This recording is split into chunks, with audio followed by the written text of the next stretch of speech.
How are you guys? I'm well, thank you. That's good. Welcome to another episode of Tutor, I Hardly Know Her. I'm not Garrett. Neither am I. Same. None of us are Garrett. Hi, guys. This is the Garrettless episode. This is your producer, Jeffrey. I get to finally introduce the show. And with me is... Emily, the one who knows everything.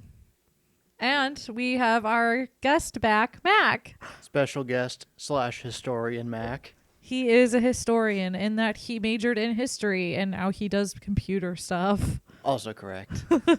So History. So he could probably tell you the history. He could tell you the history of computers. I could. Could you? No. Let's do a podcast about that. I'm the worst historian ever.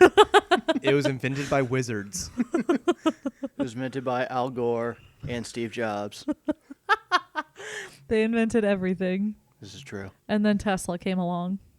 So, today, what are we doing, Jeff? I have no clue because I was not here for whatever the premise was going to be about this episode. But I guess that is sort of the premise of this show anyways, is I don't know anything beforehand. Jeff knows nothing. Today I'm teaching him about the birds and the bees. Just kidding. So today we're actually going to be reviewing the first 2 episodes of The Secrets of the Six Wives, the documentary on PBS by Lucy Worsley. Yes. So we'd watched, the 2 episodes have been released. So far the 3rd episode has not. Correct. Emily and I had watched them. Yep. And we've taken notes. Yes. Deliberate notes on everything that we believe to be correct and or not correct. I mean, they're deliberate notes, but they're not. They'll only make sense to us because I have 3 lines written down. Birthing chair, the time has come, the walrus said.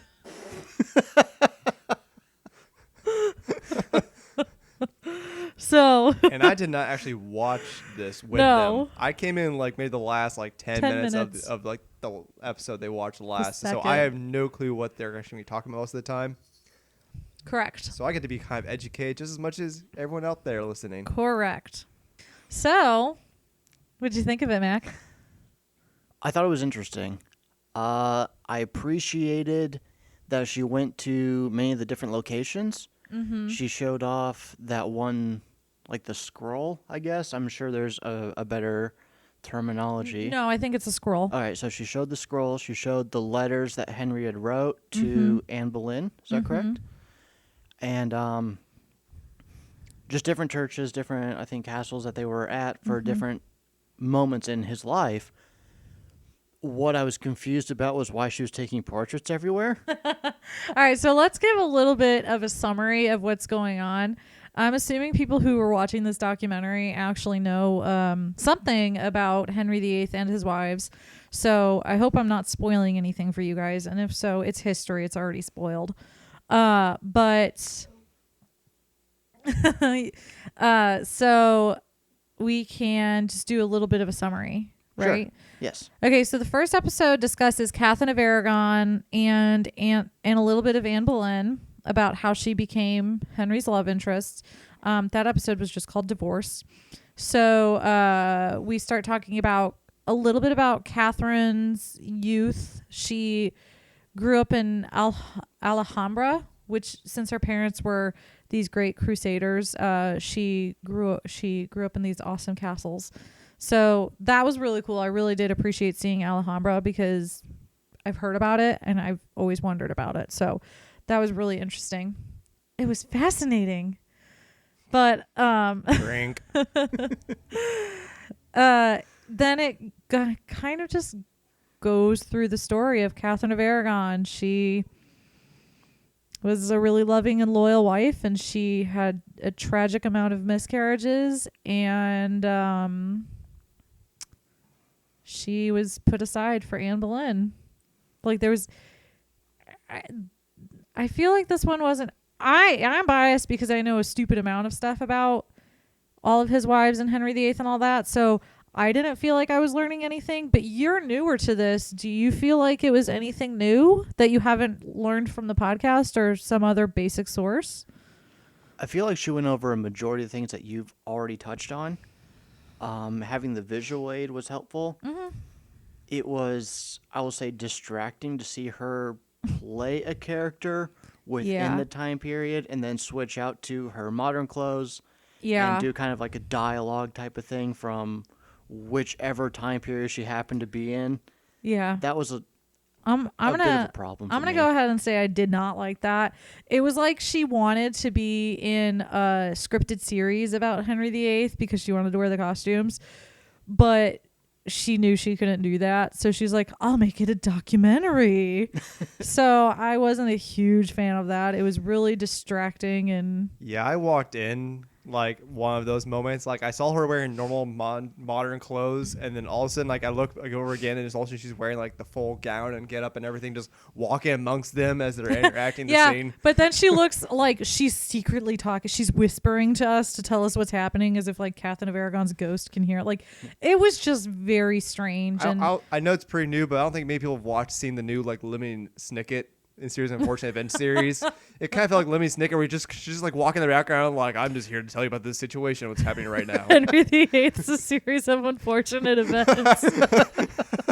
That would actually be way better. How you doing, Henry? Fine. You When he said fine, he didn't actually mean fine. In this term, he meant I am dying in the inside because you have no son.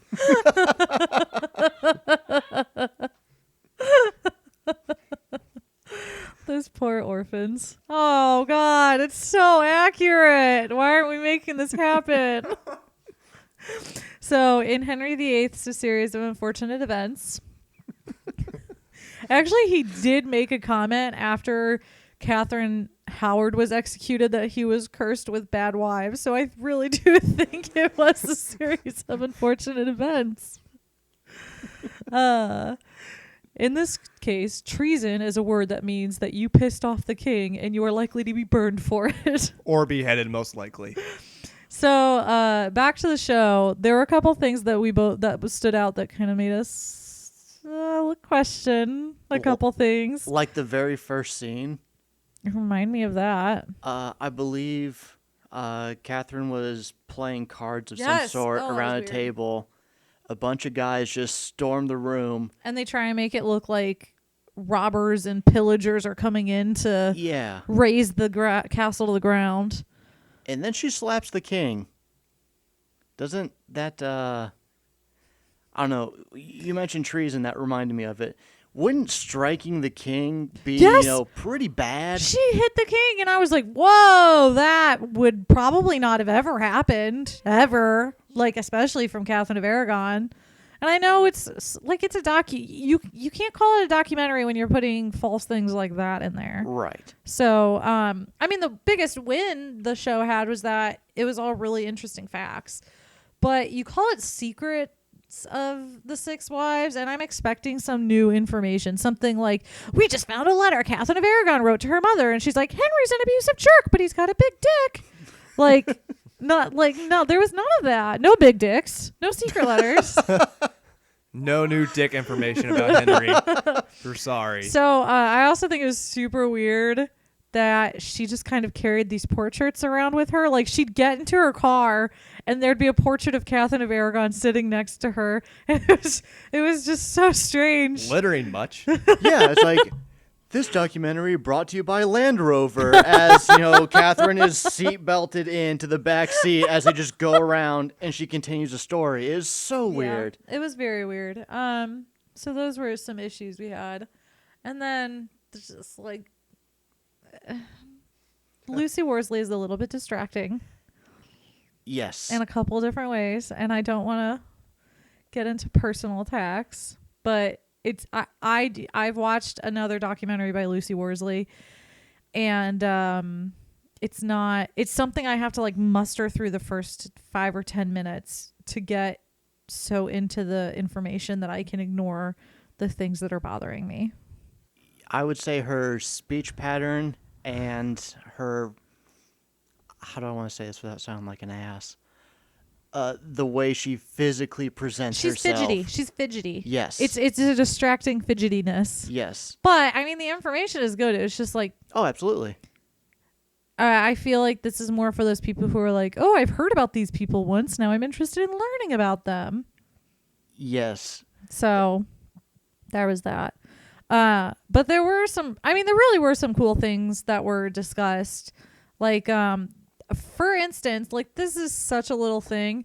I didn't know that birthing chairs were used in that time period. I'd heard of birthing chairs. I knew they were used in ancient time, and it's literally a chair with a hole cut in it, and that's how you give birth. But I didn't know really they were fancy toilet. It's a toiletless. Okay. Hey, speaking of toilets, you guys know our favorite groom of the stool job? Oh Yes. Mac here actually sent me a video about terrible jobs, the worst jobs in history. And one of them talks about the groom of the stool. So when we hear stool, we think of poo. Naturally. Yes. We get that word from groom of the stool because your toilet was a stool that you sat on. And so like that's how that, it wasn't like, Gotcha. it wasn't, Okay. yes, the word stool for poo didn't exist before the job. The stool word for poo exists because of the job. Huh. Neat. Yeah. I should make a documentary about the groom of the stool. There you go. We'll probably have an episode dedicated to that. We'll have one about the weird jobs at the Tudor court. That'll be fun. Yeah, so I didn't know. Piss boy, come here. Empty So- the bucket. I didn't know the birthing chair was still used. That was really interesting to me. Hold on. Wait, it was still used, or was it just starting to be used? I don't actually know. I'm assuming it was still used. There was just a I don't know. Now I'm going to have to look up the birthing chair's history. Side note, that was the second guest of our episode, Yes. Mrs. Mac. Mrs. Cheese. No, it's Cheese. Oh, God. No, it's not. It's, No. It's Mrs. Mac. No, I won't do So that. that was for- Mrs. Mac. So I really liked that they talked about the phantom pregnancy, not the Star Wars movie. Right. Ghost baby. No, the fake pregnancy, the phantom pregnancy that Catherine of Aragon had, where she she got pregnant, had a miscarriage, but her body still presented the symptoms of pregnancy, including a growing belly. So doctor was like, oh yeah, you did miscarry, but you were pregnant with twins, so you're still pregnant. I don't think that's how it works. You can technically do that. It's just, I'm pretty sure that physician was trying to save his ass. So You'll be fine. don't know what happened to him. Probably not employed after that.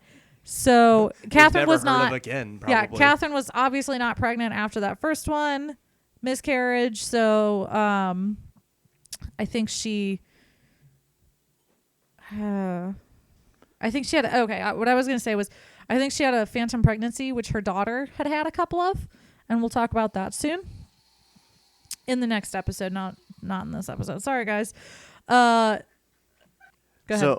So with the phantom pregnancy thing, the guy had implied that she had one of the two still within the womb. Yeah. With He didn't even imply. He Catherine. straight up said it. You were pregnant with twins, and you still got one left. typically a twin situation is hereditary, right? Someone in your family has had twins or something like that along those lines. Sometimes, but not always. Okay. Did anyone in Catherine's family have a history of having twins previous to this that we know of? I think there may have been some twin pregnancy. Oh, who am I thinking of? I feel like there was a royal who had a twin pregnancy. And Was it then- from Henry's side? I don't know, but she could have released 2 eggs. There are 2 different Sure. kinds of pregnancy. There's the one where you get pregnant with 1 egg and 1 sperm, and it separates and becomes 2. Or she could have released 2 eggs. Although I don't really know her. Hold on, Morgan's smart and she's into science. So Mrs. Mack, do you know the answer to this? Normally, this is hereditary. Thank you, Mrs. Mack. That was Science Corner. Actually, I got a question about with twins and royalty. What would have happened if she actually ended up having twins? 2 boys. Yeah. The oldest would have inherited. So And because in you're all older by likelihood, like they would have 5 died. minutes, you get to be the. In all likelihood, they would have died.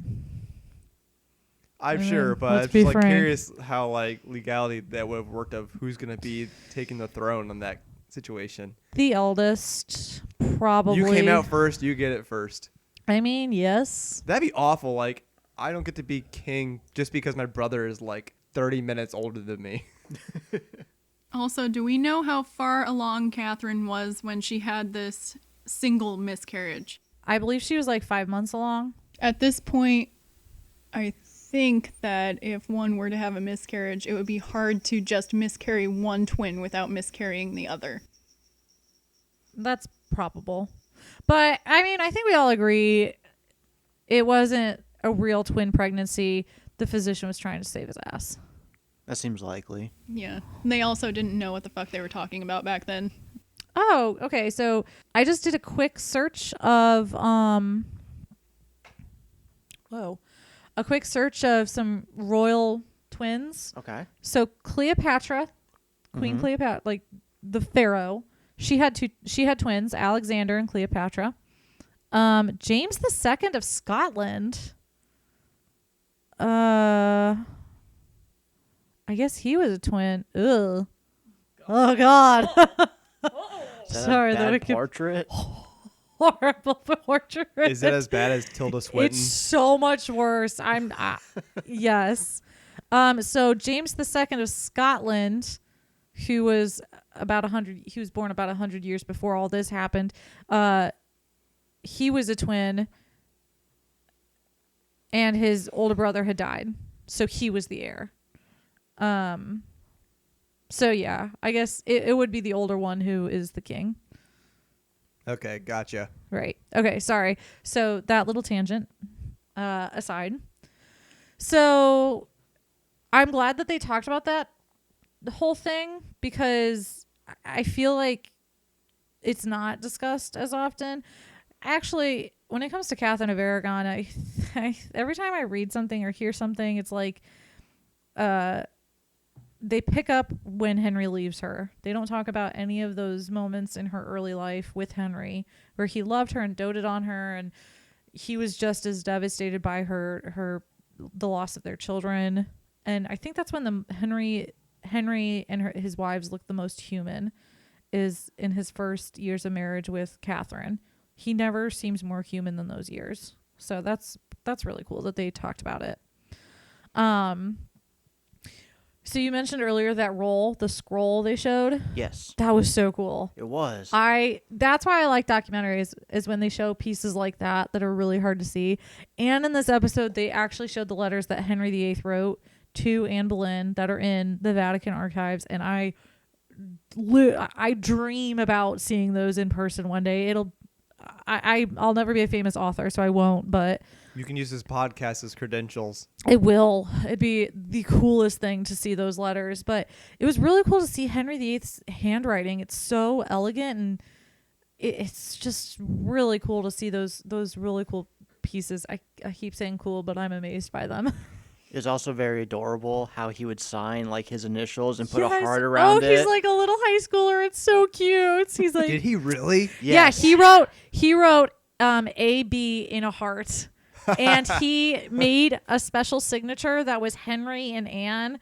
It was the letters H and A joined together. It was the cutest. It was adorable. So cute. He was so obsessed. It was adorable. It's also interesting. I think they showed two different letters. One was in French and the other one was in English, right? Yeah, so French was the language of courtly love, which they talked about in the documentary. But they didn't talk about why he randomly switched back to English. So I'm assuming one was just more natural and the other one was. But you kind of grew up, like, if you were a royal, you grew up learning multiple languages. So like Catherine of Aragon, I'm pretty sure she was taught French and Spanish, and she didn't know English when she married Arthur, so they had to speak in Spanish or in French. Well, especially because if Arthur you're didn't going to know be dealing Spanish. with like your royalty, you're going to be interacting with other countries around you, and especially how close and neighboring all those countries were to each other, like France and Germany and Spain and Italy. Would it be fair to say that perhaps the French language was a formality of communication back in the day? From what I know, I think French was used as the official languages of courts of Europe. Yeah, because they were a superpower, right? Is that what you always said? Yeah. I mean, the term didn't really come around until the 1900s, right, Mac? You know about that, right? Yes. The term Yeah, superpower. but in the actual they like, were historical one sense. of the main. They were one of the biggest powers. France and Spain were the two biggest powers of Europe in that time. So that's kind of why it would be. It'd be like today of how like knowing English and is probably like why it's probably one of more common languages yeah, that's learned true. amongst people. Yeah, that's true. So that's a good point, Jeff. So we talked about. I really liked it. So there was one site that Lucy Worsley went to, and it was the site that Catherine had gone on a pilgrimage to, and I really liked seeing that because I didn't know any of those would still be around and recognized as what they were historically. Is that the giant ark that Yes. we saw? Yeah. That was really cool. I really liked seeing that. Okay, let's talk about the weirdest scene. Oh, wait, hold on. One more thing. I liked that they showed a little bit that relationship between Catherine and Mary because Catherine truly loved her daughter and she was very involved in her life. And I kind of liked seeing that little touch. Was that when they were going through all the different drapes? That's what I was going to say. Let's talk about the weirdest scene in the friggin' show when there are all those black cloths hanging from the ceiling and everybody's got lanterns. Not sure what that's about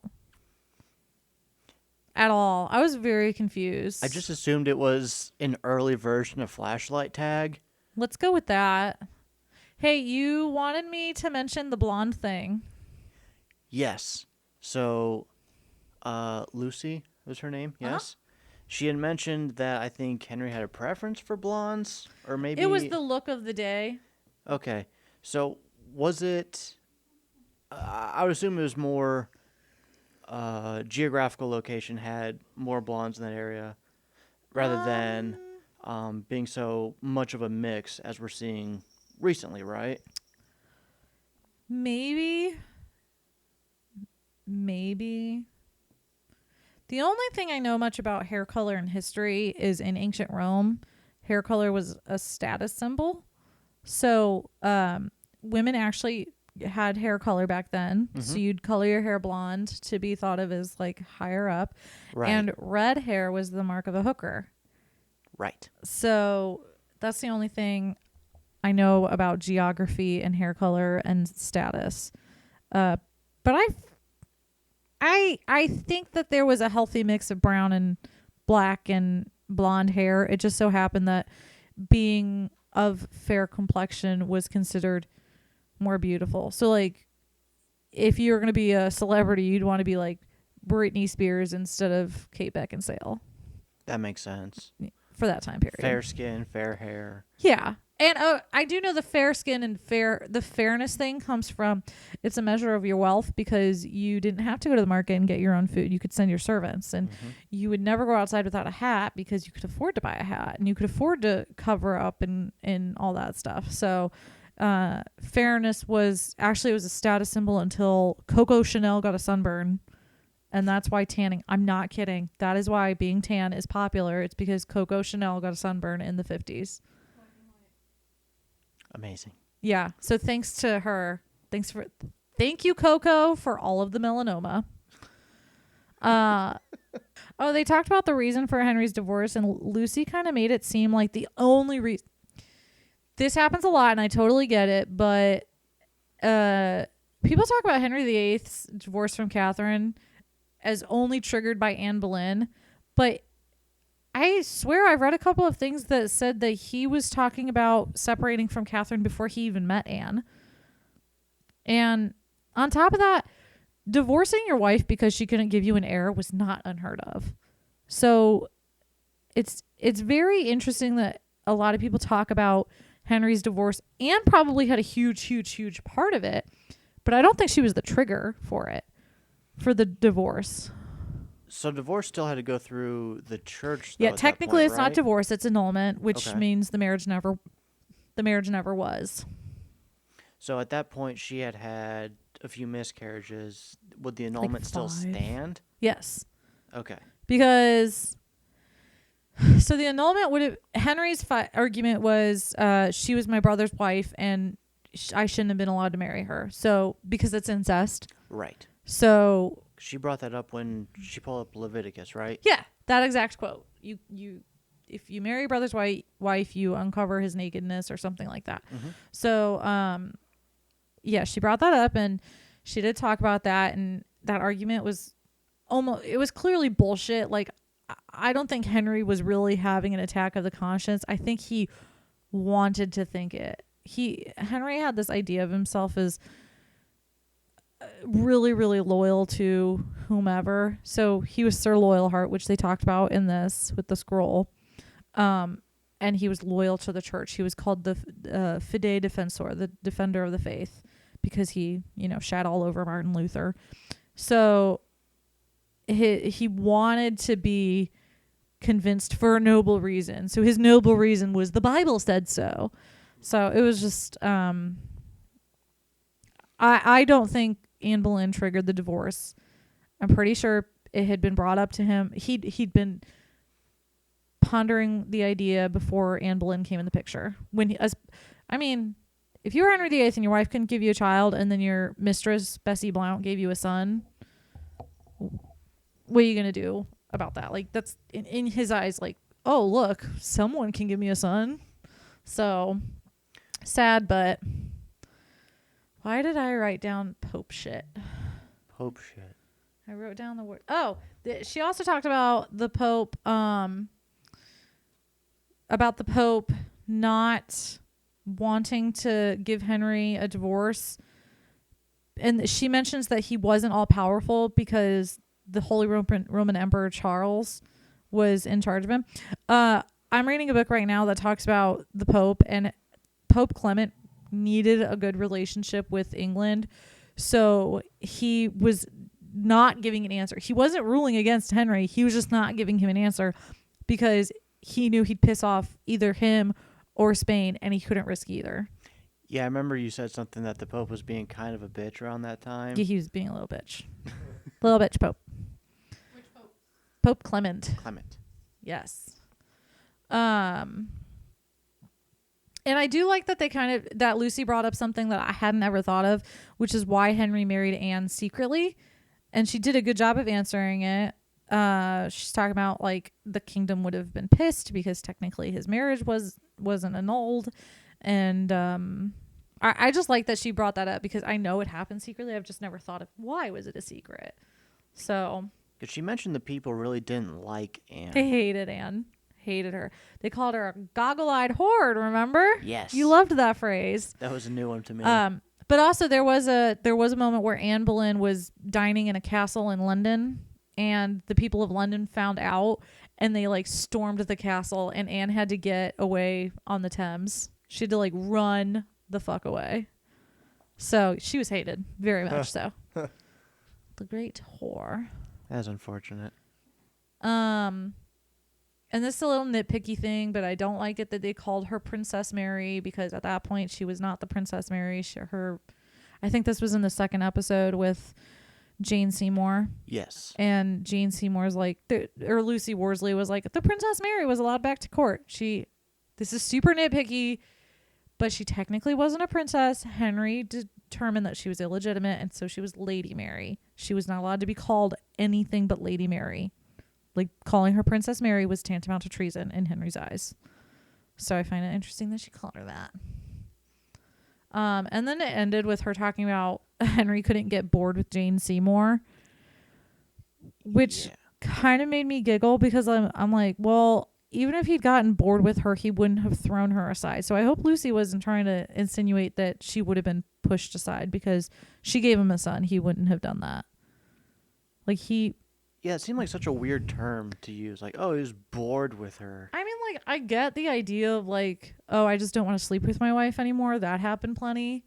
But she kind of insinuated that she wouldn't want to, like, he would have put her aside.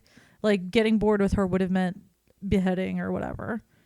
So that was really interesting / not interesting. She shouldn't have done it. So, what are your overall thoughts for this documentary? Are you looking forward to the next episodes, or what? From a visual aspect of the locations, the portraits that they show, so I can see this is roughly what the person looked like. This is the clothes that they wore, typically type of thing. I didn't care for the reenactments too much. It was so weird. It was just I don't understand that decision. It really just seemed like I just want to dress up in these clothes. Yeah, so especially when they showed Henry versus Catherine, right? Yeah. There was a 5-year age difference between the two of them. Yes.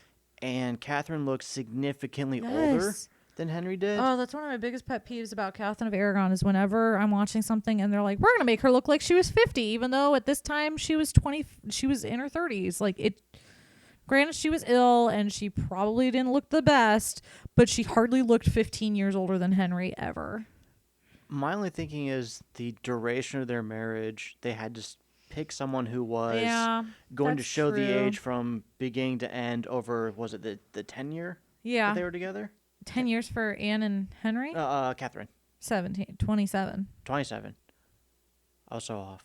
27. They were together for 27 years. Let's go with 27. Okay. So maybe they showed someone who was a little bit older to show that Henry and Catherine were together for such a duration of time, even though early on probably shouldn't have looked that way. Maybe that's just you were talking about the clothes, and that reminds me. There was one thing I really appreciated about the show, and I don't know if they did it on purpose, but their use of color was really smart because when they showed Henry telling Catherine that he decided their marriage was done, they were wearing contrasting colors. Henry was wearing orange and Catherine was wearing blue. And then when Henry was talking to Anne, they were both wearing burnt like orange or yellow or something like that. So I thought that was really cool. But overall, I didn't love the show. I might watch the next episodes, but it just wasn't what I wanted or expected from it. It was information I've heard before, and I'm trying to look at it from a not completely obsessed to the point where she has a podcast to talk about it all the time point of view. So overall, let's see, how many stars would you give this? How many beheadings would you give this? Like at 5 out of 6 wives. Out of 6 wives. How many beheadings? Beheaded? I would say 2 beheadings. I'm gonna say 2 beheadings too. I like the geographical thing, how she goes to England, how she goes to Rome. I appreciated the portraits that she's shown, even though they end up on the floor outside of like castles. They traveled with her. That was weird. And just sitting in the back of a bus. That was a little different. Didn't care for the reenactment part of it.